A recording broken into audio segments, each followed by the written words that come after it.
Welcome to Political Paradigm. I'm Terry Kumi. We're expanding the conversation and following up as broadly as possible on the threat by the United States President Donald Trump to carry out attacks in Nigeria in response to purported genocide against Christians in the country. Now, President Trump says he instructed the recently named Department of War to prepare for possible action in Nigeria and warns that the Nigerian government better move fast. Well, the United States Defense Secretary Pete Hegseth has said the Department of War is already preparing for action in Nigeria, and talks of a meeting being in the works between President Tinubu and the U.S. government are neither here nor there. But the president had issued a 6-paragraph response to the threat, where he stated that Nigerians stand firmly as a democracy governed by constitutional guarantees of religious liberty. The president goes on to say that since 2023, his administration has maintained an open and active engagement with Christian and Muslim leaders alike and continues to address security challenges which affect citizens across faiths and regions. And according to the president, the characterization of Nigeria as religiously intolerant does not reflect our national reality, nor does it take into consideration the consistent and sincere efforts of the government to safeguard freedom of religion and beliefs for all Nigerians. The statement goes further to say that our administration is committed to working with the United States government and the international community to deepen understanding and cooperation on protection of communities of all faiths. End of quote.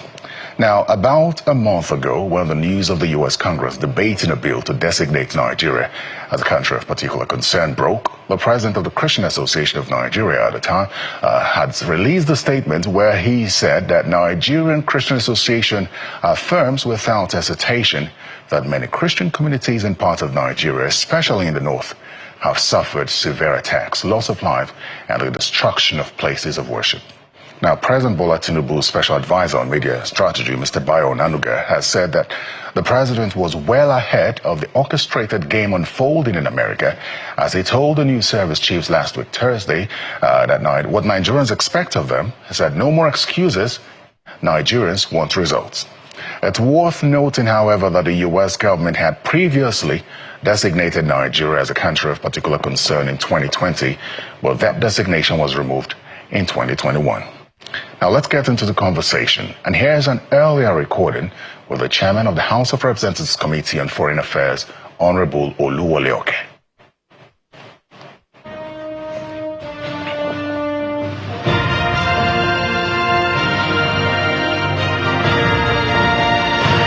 This is purely my personal opinion.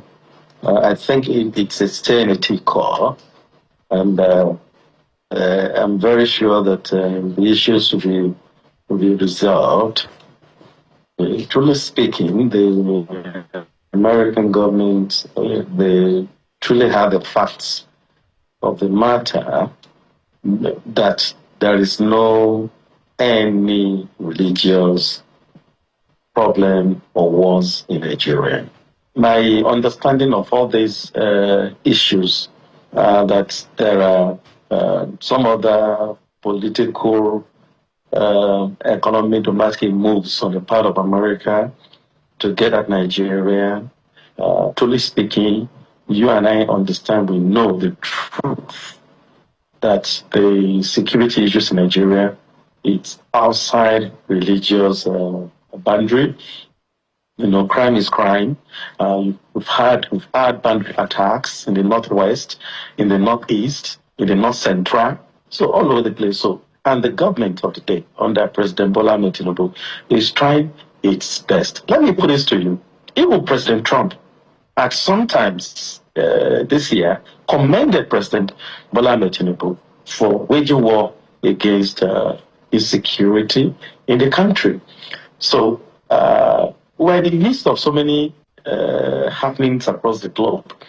You know, probably Nigeria's friendship with China, with BRICS, you know, it's also haunting America, and they want to find a way to get back to us. Elections, you know, mid-term elections are also coming up in the U.S. Perhaps President Trump is looking for things to make his party more relevant in the U.S. So there are a mix of issues. So, but my conclusion, my position states that it is a sanity call, and I can tell you that the government, the federal government, will deal with this issue. Okay. All right, Honorable, what you've said has been stated in several online conversations as well. Some say that Nigeria has gas reserves, lithium. Some say that it's politically motivated. The U.S. has certain interests. No, those are narratives. But let me ask you a question. If you follow these narratives and what you've also just said, the position, your personal position, which you've stated, would you say that we should take this threat lightly? We're still saying the same thing, that there are some underlying issues that, in opinion, the American government is pursuing. The American embassy in Nigeria, they're very, very clear that the narrative being put up there is untrue. That there's no religious, there's no anywhere in the country where Christians have been massacred or being waged war against. I'm a Christian myself, and I've told you at different times, the president is a Muslim but married to a pastor in a church. And I've also cited a case of an Islamic scholar in Katsina that won an award, and after visiting the governor Morada of the state, on his way home, he was massacred. Would you say that is a Christian being massacred by bandits? No, that's not the situation. Yes, we have some security issues, and the government of the day is dealing with it. And I can tell you from records that Mr. President Donald Trump, in recent times, had written to a lot of were with Chinese, yes, and Chinese and USA, they're currently having some tariff-related issues. They're finding in the midst of this, because Nigeria is just looking for an issue to hold on to have their way in their midterm elections. Now, that's my position, and I'm very confident that the president, Bola Ahmed Tinubu, will deal with these issues appropriately. My question, Honorable, was, should this threat be taken lightly, or should Nigeria take it seriously? It's against, global practice for one country to threaten sovereignty of another country. It's outside the protocols, understandings, agreements, United Nations that's put in place. So I can tell you that the government will deal with this issue. Let me get your reaction to this last, to this paragraph in President Trump's post, where he said that if the Nigerian government continues to allow the killing of Christians, the USA will immediately stop all aid and assistance to Nigeria and may very well go into that now disgraced country, as he put it, guns a-blazing, to completely wipe out the Islamic terrorists, who are committing these horrible atrocities. What do you make of this comment? That narrative is false. It doesn't exist. It doesn't exist. The banditries, the terrorists you have in Nigeria, has no religious color. Yeah, I was asking. I read this paragraph because of the ending part of it that said that they will come into Nigeria, guns a-blazing, to wipe out Islamic terrorists who are committing these horrible atrocities. So it doesn't almost suggest that the Trump administration is blaming the Tinubu administration of committing these atrocities, but says that the government is not competent or handling it well enough and would want to come in to address it. Terry, I think the U.S. government should support Nigeria in terms of military equipment, software, hardware, to wage war against terrorism in Nigeria. And so the issue of religion shouldn't give this exercise any faith coloration. That's my position. The American government should support Nigeria like they have done in the past in terms of capacity building, equipments, ammunitions to wage war against terrorism without adding faith coloration to it. That is my position. But doesn't it almost suggest that the U.S. is tired of giving all that support without tangible results? Because this is not the first time we're hearing about the U.S. complaining about aid to Nigeria that's not been utilized properly. And we also know that the security assistance the U.S. has given Nigeria over time, if you take specifically in recent times, the Tucano aircraft, that was a government-to-government transaction that came with support, maintenance support and training and all that. Don't you think at some point that the U.S. is probably tired that it's given so much support to Nigeria without perhaps Nigeria fulfilling its own end of the bargain to see that that support yields? There is more to this. There is more to this. There are, like I observed earlier, there are underlying issues. Probably America is trying to whip Nigeria to line or certain diplomatic interest, or certain economic interest.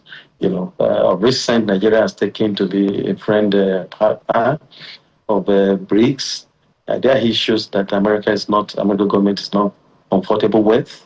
And I've also told you that the mid-term election is on its way.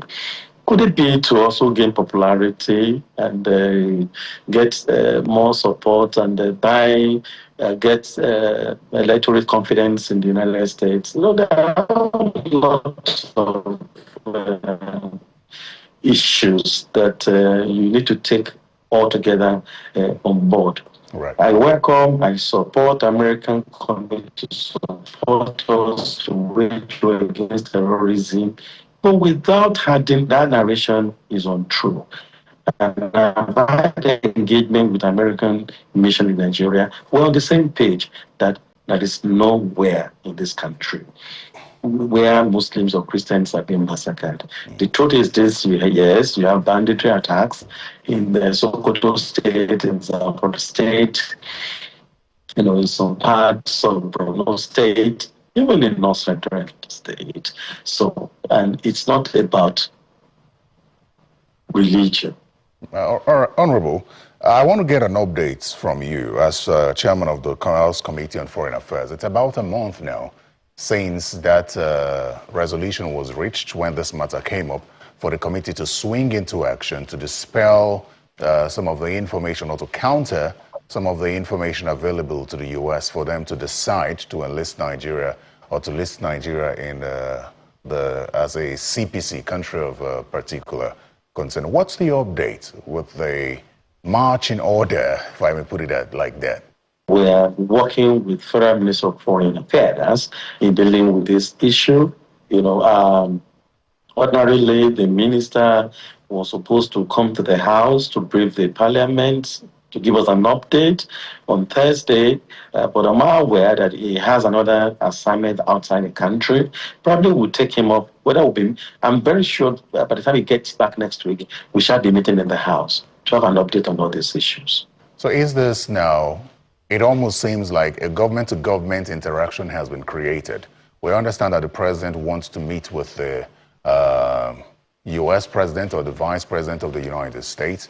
And I know at the time, the Minister of Foreign Affairs had taken this matter up and asked the House to hold on while it continues the negotiations or interactions that had already started. So at what level is this interaction now? Is the House or the National Assembly pulling back and allowing the federal government, the president, to handle the matter, or what? You see, legislatively, we all have our job description. Yes, the executive arm are doing their bits. Oversight the executive arm for us to tarry a bit and allow the executive to come back to us to give us an update how far they've gone. And then if there is need for us, then we'll do the needful. But if I recall correctly, I think a démarche was supposed to have been issued. Yeah, we've conveyed the resolution of the House to the appropriate quarters to do the needful. And I can tell you, Terry, it's not every security issues you bring it to market square. And I can tell you that the executive arm are doing their bits, So, and we interface We read it regularly, unofficially, other channels to have an update about this issue. So, and I'm very happy that the executive, are doing the needful. But I think, Honorable, as much as I understand where you're coming from, I think that what we see now is a certain level of unrest or unsettlement across the country, because when you hear that the U.S. is threatening to invade your country, you don't take that lightly, or you don't ignore that kind of threat. So when you say that you don't want to speak on certain issues that may be security related, the U.S. government is speaking on religious issues here. And we know that religion is a very sensitive topic as far as Nigeria is concerned. Isn't it the right time for Nigeria to speak with facts? Here's why I say that. What information do you know that is available to the U.S. government for them to reach this conclusion? And what information do we have, or based on investigation since this matter came up in Parliament, what information have been gathered and presented to the U.S. government to say that these facts, what you have, are not facts? These are the facts to show that there's no genocide, Christian genocide ongoing. And you need, I believe, to let the public know this information as well. Don't you think so? You have a parliament that is proactive. When Senator Ted Cruz, brought up his bill for second reading in the Senate in the U.S., and of course the House Committee, Foreign Affairs Subcommittee on this issue in the U.S. Congress also came with this issue. The Parliament responded promptly, leading to the resolution that you're talking about.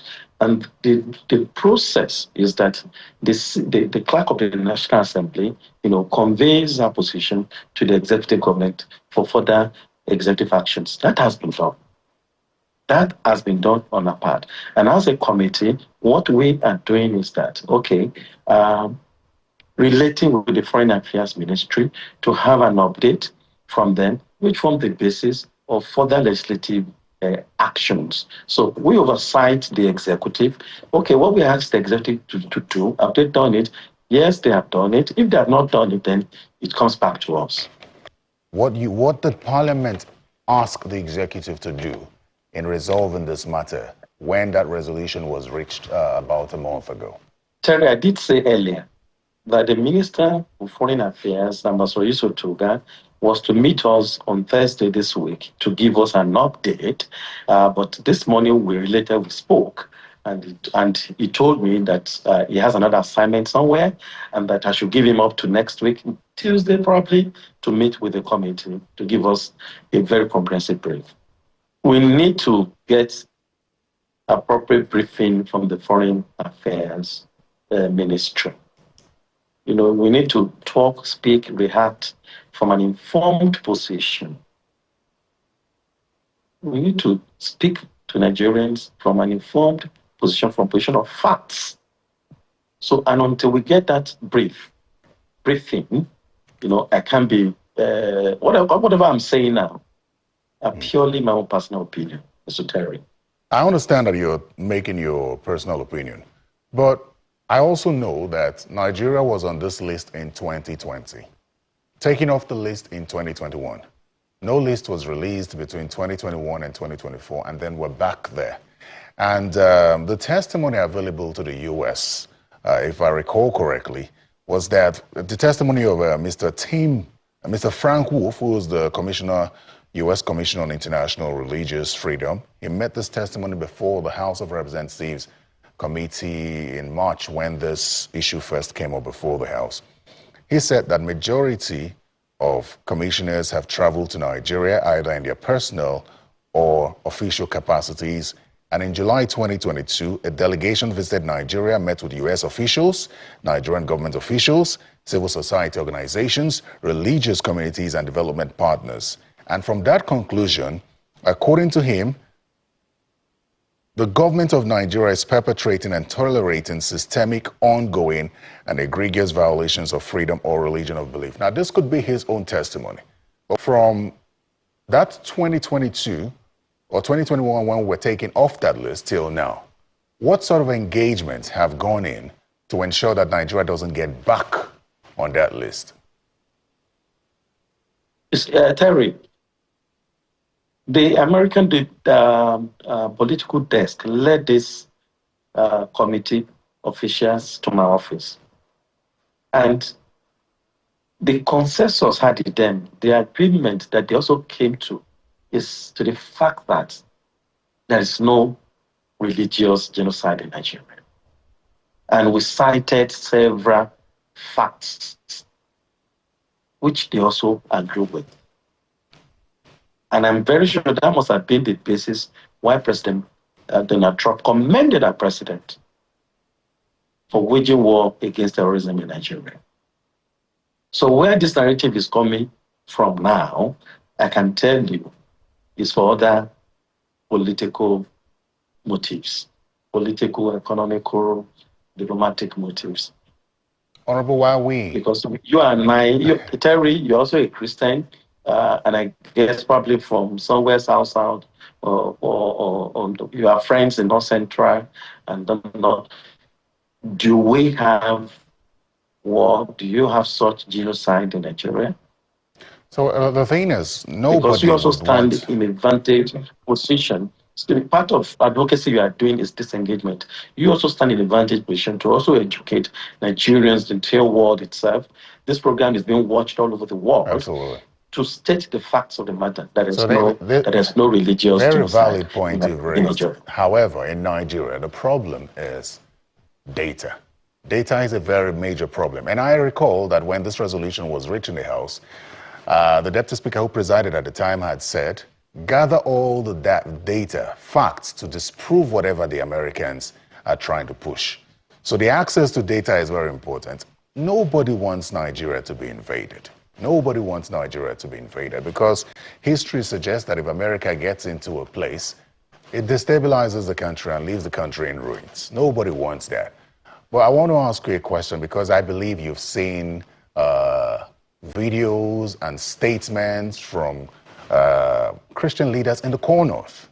The Christian Association of Nigeria, about a month ago when this matter became public, had released a statement saying that we should not politicize it, that there are Christians being killed. They didn't say outrightly there was a Christian genocide, but it said that people were being killed. The government has also said that Muslims are being killed as well. But when you put all these together, Honorable, do you stand at the point where we can confidently say that we have information, data, to counter everything that the U.S. is alleging? Terry, we have all the data, both media, in video. You know, I've read about leaders like Reverend Father Puka, the Islamic, Christian Association of Nigeria, Islamic religious body countering this position that the terrorism activities in Nigeria has no religious coloration. I would want for you to educate members of the public on Parliament's responsibility when it comes to addressing insecurity, because I'm sure you've followed conversations where some members of the public believe that the Parliament isn't doing enough to address the issue of insecurity or checking the president enough to ensure that insecurity is addressed. The federal government has various executive bodies that are saddled with this responsibility of talking to Nigerians from informed position. And under the leadership of the Minister for Information, and I've watched him on the televisions, I've read about him in the newspapers, doing exactly that, you know. So on this note, I want to say that it is the job of the executive to speak to Nigerians about that. The legislature, absolutely, yes, we make laws, we oversight, we represent, you know. So, and the House has an official spokesperson who also who address Nigerians on the position of National Assembly, on the position of House of Representatives on issues. What I've told you today are purely my personal opinion. Okay, Honorable, I appreciate, I understand where you're coming from, but let me get your quick thoughts on how you think that this matter can be resolved, because it almost seems like the information that we've just got suggests that the president may not be going to the U.S. So what do you think is the next line of action for Nigeria? Now, the message from the U.S. president says that if Nigeria doesn't act promptly, they would come in. What do you expect? Mr. Terry, the worst was, hence, on the RAND conference table where people shake hands at the end of the day. So, but I don't think this will get to that. And I told you earlier that this is just a next in the cope. I can tell you that very soon all these issues will disappear because the American government is looking for something, and they will meet at midpoint. But more importantly, my parting words this morning is that American government should support Nigeria to wage war against terrorism without religious coloration. All right, Honorable, I'd like to thank you very much for your time. And we'll follow up to see how Parliament responds subsequently. Thank you very much.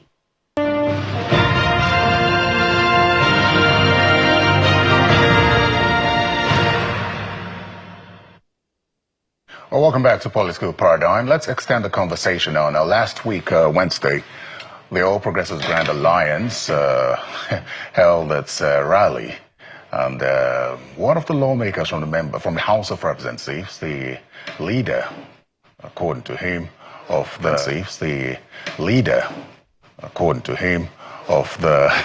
YPP in his region, openly supported the candidacy of Governor Chukwuma Soludo, and that has led to some repercussions. Has now been expelled from the party, all within a week. Honorable Peter Uzokwe joins me now to speak on his suspension. Or expulsion, I beg your pardon. Initially it was a suspension, and now I hear it's an expulsion. So welcome to Political Paradigm, Honorable. Very good afternoon. You're smiling about this. Good afternoon. I mean, you're not bothered about it? How did you receive this news of your expulsion? No, I am bothered when people dwell in illegalities. I am not bothered because the position I find myself is by the grace of God and by the magnanimity of the people of Nnewi North, Nnewi South, and the Ekusigo Federal Constituency.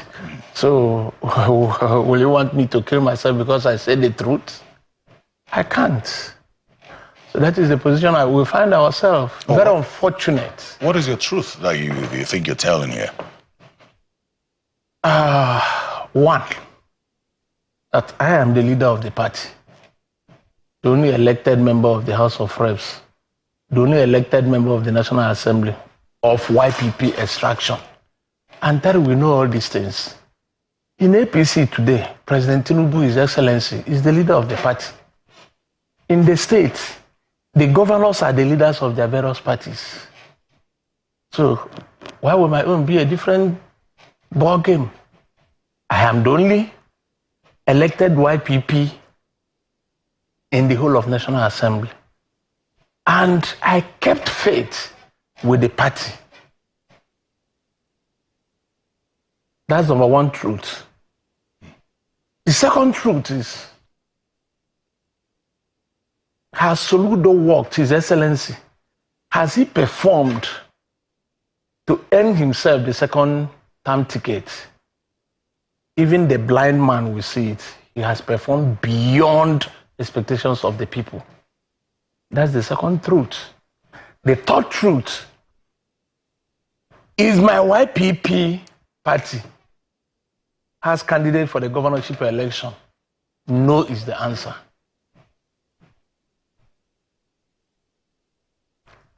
Okay, let me take you up on one on. Let me conclude. Okay. By November 8th, we will see what will happen. And if they don't have cause to celebrate me for rescuing the party from vultures and hijackers, I will come back here and ask the world whether I have not been vindicated. Okay, let me just take it from there. When you talk about rescuing the party, there are a lot of things you've said, which I want to take one after the other. But when you say that you're rescuing the party from vultures and all, it sort of contradicts what the party thinks, because the party thinks you've just committed an anti-party crime and has chosen to expel you. It went from the suspension within 24 hours on expulsion. So how are you rescuing the party from vultures? Okay. In the first place, when the party said that there was vacuum created by the death of Ifeanyi Ubah, who was the leader of the party? That is a pure lie. Senator Ifeanyi Ubah, may he so rest in peace, was a member of APC before he died. True or false? He was a member of the APC before he died. Then my colleague from Akwa Ibom became the leader from Akwa Ibom. He defected to APC. Now, I am the leader. The only person. Ask yourself, our honorable member representing Nnewi North, my good friend, is now in APC. You knew that we had 2 honorable members from Anambra State that came in through the run. Only me still standing. I am the only person that gave that party the toga of a national party. And have established personal relationship with the national chairman, my very good friend, a very good man. I've established that personal relationship with our secretary, who did my primaries, Barrister Bami, a very good man. The Anambra State chairman is my own brother till tomorrow. Yet all these people agree that you should be expelled. I don't know whether they have agreed. They all agree. Because, no. Let me give you, I have documented evidence that they did not agree. Okay. 1, all these scenarios started playing out on the 2nd of April. I was the person calling the national chairman, call all the elected members to roundtable meeting, that we are supposed to be contributing money to run the party. Under my leadership, I did not want one person to take control of the party. Look at what is happening in PDP. Let everybody, elected members, let us agree on an amount that will be contributing to the party so that it will be a family. We suggested and we agreed. They gave me a letter on the 2nd of April. Now I replied them that sit on the 8th, telling them my inability to attend that meeting. Within that period, on the 11th, I gave them another letter. All the letters being signed for the party was from our secretary. See the one the secretary wrote to me, rescheduling the meeting. This is it. He wrote that letter on the 2nd of April, the first one. Okay. Now, it is a celebrated knowledge of everybody that when Ifeanyi Ubah went to APC, when Ifeanyi Ubah decamped to APC, he personally told me that I should stay in YPP to hold forth. I am telling the truth to the whole world. And I kept faith. My loyalty has never been in doubt. Why would he ask you to do that when he's leaving the party? Because I have my own personal decision to make. He saw that I'm not favorably disposed to going into APC. I'm from Anambra State, for Christ's sake. So all these letters that you've handed for the meeting we were planning to have. Okay. Within that period,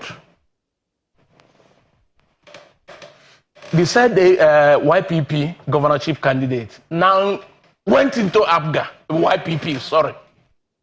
He hijacked the party. The YPP candidate in this election? Yes, hijacked the party. Is that why you say you don't have a candidate in the vote? No, I'm coming. I'm coming. They did not even ask me that somebody is coming into the party. I don't have his number. He doesn't have my number up to this moment, and I'm talking to the world.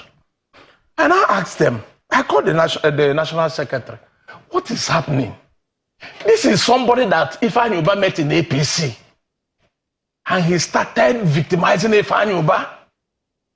distinguished senator, that somebody is coming to, it is in the public domain that he will not accept a newcomer coming to the party. He called Senator Ifeanyi Ubah all sorts of names. Everybody will know all these things. He now came into the party. Do you know the first thing he did? He started dismantling everything in Ifeanyi Ubah. In the whole of Anambra State, all the chairmen and secretaries, he was replacing them with the people that came in with him. He came to my constituency and I called them, if you touch any chairman or any secretary, the party will collapse. I will never take my party to court. That was why, go and check. He did not touch Ekusigo, chairman. He did not touch Newi, chairman. He did not touch Newi South, chairman. We were rolling well. I pretended that nothing was happening. Then, when he was told, APC told him, that was why he left, and Ifeanyi became too popular. That they will not give him the APC ticket because he is from the north. In Anambra State, we have zoning. Check it. His Excellency Peter will be 8 years from Central. His Excellency Obiano, 8 years from North. His Excellency Soludo, 4 years. And somebody from the North will come to take the turn of the South as if we are slaves. We are the people that clamored that they did not even have people to contest for them when it got to their turn. I was part of the people that twisted His Excellency Peter Obi that power must go north. We started it in Kilo Hotel, Agoda. By the way, I was a foundation member of APGA. I contested the election in APGA, 2011, House of Assembly, State House of Assembly. We worked with Peter Obi throughout 8 years he was as a governor. So seeing somebody who Ablisho said that Ifeanyi Ubah came into APC as a newcomer coming to hijack the party. Wherever Ifeanyi Ubah made donation of 50 million, he will make 70 million. And castigate Ifeanyi that he should try and pay the money. As if Ifeanyi Ubah did not have the money to pay to party. At the other time, he instigated the people. It seems like you've been unhappy in the party for a while. And anyone who's listening to you now would also say that you seem to be APGA and YPP at the same time, considering that you were once in APGA. No. But then, you don't think so? No. Let me tell you, Terry, I've been here on many times. Have you heard from my mouth called APGA? No, tell the world this one. I am, and I boast about it. I brag about it in the house. The speaker, if they ask, they tease me with the only white people in the house. Why do you insist that your party doesn't have a candidate? Because even though his name is on the INEC list of candidates for the election. Of course, some people are contesting the election to be given the toga of former candidates, governorship candidate of Anambra State. Not that they are contesting the That's election. what you think? Not that that is what I think, but that is the truth on the ground. Number one, are you not following me on my analysis of that this person is from Anambra North? He is not qualified to in the minds of the people, to contest this election. So what engagement over time, since this issue happened, have you had with the leadership of the party? Because you say you're a leader of the party, but some would say you are already working to stabilize the party with your actions. Did you consult the party on, one, that issue, and two, before reaching this conclusion to support APGA? Yes, I told you all my efforts, I gave you the letters. Then that was April. Yes, as far back as April. Yes. When I gave them the notice of withdrawal of that meeting, I expected them, my personal friends in that National Working Committee, to call me on personal level and we talk. Now, the secretary promised that we do something about it. We've been talking. Whenever they want to address me, to insult me, Comrade Alada Greg Alabi will write me, says administrative secretary from the party. You consider this a disrespect? Yes. You read the wordings of the letter. I mean, I'm more concerned about who you... No. I don't care. I don't care whoever that writes me. I am after the content of that letter. The content says the timing and tone of your communication are both unfortunate and telling, and says it is particularly disappointing in light of the party's repeated and sincere efforts to engage you constructively. It does suggest that the party has been trying to... Be reading. They say that it's been met with avoidance and excuses on your part, and then your prolonged detachment and minimal contribution to the growth and direction of the party since your election renders your letter neither surprising nor consequential. I wouldn't want to... There are direct allegations against you, and this is internal communication. I wouldn't want to tell you here my contributions to the party. Oh, why? Well, you mentioned the contributions if I made. I am saying about financial contributions. Yeah. Ask the YPP state chairman. I, Honorable Peter Fani Uzokwe, paid for our state office before I was refunded by distinguished Senator Fani. But said no. That I knew I can't be making that expenses. Ask the chairman. That is why I say, on personal terms, I wouldn't want to spill the beans. What happened? Yeah, but you've already you've already made this public, where the party says that you've not really contributed. Of course, that is what I'm telling you. In the sequence I've given you that letters. We show you that I initiated the meeting. Remember what I said? How do you now respond to the part where the party says it has repeatedly tried to engage you constructively? Because of the letters I gave you. Read the letters I gave you. That's a lot of letters. We don't have the time to read all these letters. Of course, because they gave me, I persuaded them that you need to be having meetings. Do you understand? They put the meeting when I had an engagement in my constituency. Ask them, the people that know me, they know that I'm not an Abuja politician. I even go burial in my constituency. Everything that I feel that whenever there's something negative happens in my constituency, I must be there personally. I live from the front. I don't send people. So let me go back to the question. Now, sorry, Terry. How do you reconcile my Ward 3, my own brother? 3rd of April, suspended me. My local government, 3rd of April, suspended me. My state, 3rd of April or 1st, invited me to face the disciplinary committee on 28th of November. What was the disciplinary allegation against you at the time? Because I campaigned for His Excellency Governor Soludo. As far back as April? No, this one is... This is November. Sorry, November. Yeah, I see the 1st of November. Yes, my party, this is happening yesterday, not April. This was the April time. So were you invited by the party? See, now... Since after the campaign for Soludo last week? I got it yesterday. See, I got it. So to come on the 28th of November. So your conclusion is that you were invited on the 1st of April to come on the 28th of November. And then in the space between 1st and today, you've now been expelled from the party. Between 1st and 3rd yesterday. You were expelled from the party. Yes, first of all, my ward suspended me.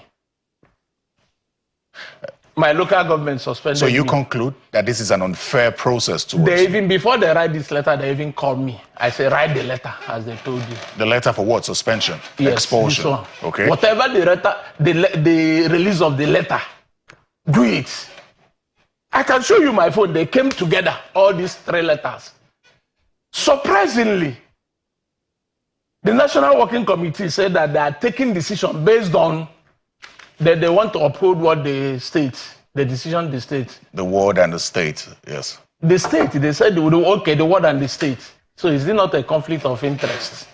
Suspension and letter to appear before. Well, did anyone reach out to you beyond this letter when you appeared on national TV openly saying that you're the leader of the YPP and you have concluded that Governor Chukwuma Soludo should get the support and vote of everyone, including your supporters? Yes, many people reached out. Did your party leadership reach out to you? No, but many people reached out to me, commending me for saying the truth. It wouldn't matter if people not in your party commend you. I mean, wouldn't you be more concerned about what your party thinks? No. Because you haven't clearly, Honorable, you haven't clearly stated what sort of engagement you had with your party before reaching this conclusion to openly say that supporters of yours should vote for Chukwuma Soludo while your party has a candidate in that election.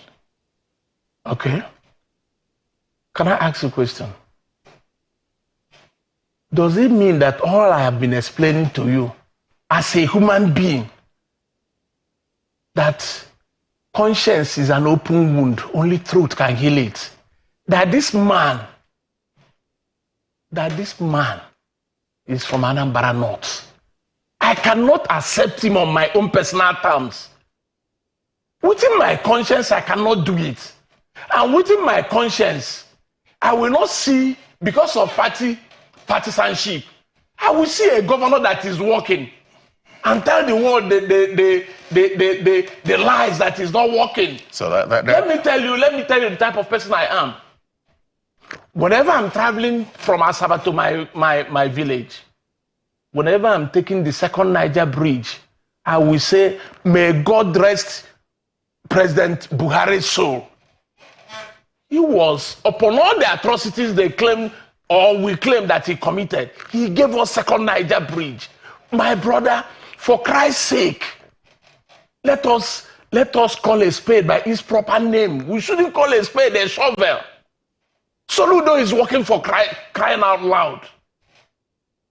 Anambra is a construction site. So the claim, why must I use partisanship not to hide the truth? So you clearly dismiss the claim of anti-party tag that your party has used for you. Let me tell you. Honorable, guys. 1 second. Okay. You've spoken that your actions were based on your conscience. Yes. Understandable. Your party, there are people, we've spoken to a lot of politicians who say that party is supreme. I agreed on that. But when your party has now taken a decision and you conclude that you would rather follow your conscience, and then your party says what you've done is anti-party. Yes. Would you dismiss that claim by the party? No. What? I have the capacity to challenge it in court. So you're going to court? No. Let me talk. I have the capacity to challenge it in court for not following due process. When I'm going to court, I'm going to court for not following due process, not even the action they have taken. But because I believe that party supremacy should not be challenged, I respect their decision. So you will leave? You agree to stay expelled? Of course, until when they invite me. Terry, why do you think the party will invite you? Wouldn't it be you pushing you expel somebody? Yes. The other two said suspension. Yeah, but the party you did not. No. Our constitution never said that the national should suspend me in the first place, should expel me in the first place. They did not see this letter of suspension. What's your next line of action? My next line is it to sit back and wait till the party reaches out to you? No, my next line of action is to see that Soludo becomes a second-term governor. No, for your personnel, for yourself and party, what's your next line of action based on this expulsion from the party? I congratulate them. If they decided they will not call me back, it then means that YPP has no even one single representative. So why must I bother myself with somebody that will go? Let me tell you, Terry, this party, I swore that I will not leave that party. Once I leave this party, I will retire. That's my own. I tell people, let me, in all sincerity, this is a party that will give you tickets without killing you, without letting you sell your house to come and get tickets. In all fairness to my party, I love the party. For you to get ticket, you don't even need to come to Abuja and see the national chairman or national secretary. That is the party I belonged. Why must we allow money bags? Let them come into the party, build the party. You can't be, YPP is Anambra state. That is the heart of Anambra. In the heart of Anambra is YPP. Just like Abga. Yes. Check the history of elections in Anambra state. It's YPP and Abga. It's YPP and Abga. Why must you kill the party in Anambra state? So what's okay, let me tell you. Let me tell you. During my election in 2023, I'm in National Assembly with 25,000 plus votes. Now, when Senator Ifeanyi Ubah died, I championed the cause that an Nnewi person or Old Nnewi, we call it Federation of Old Nnewi Division Fund.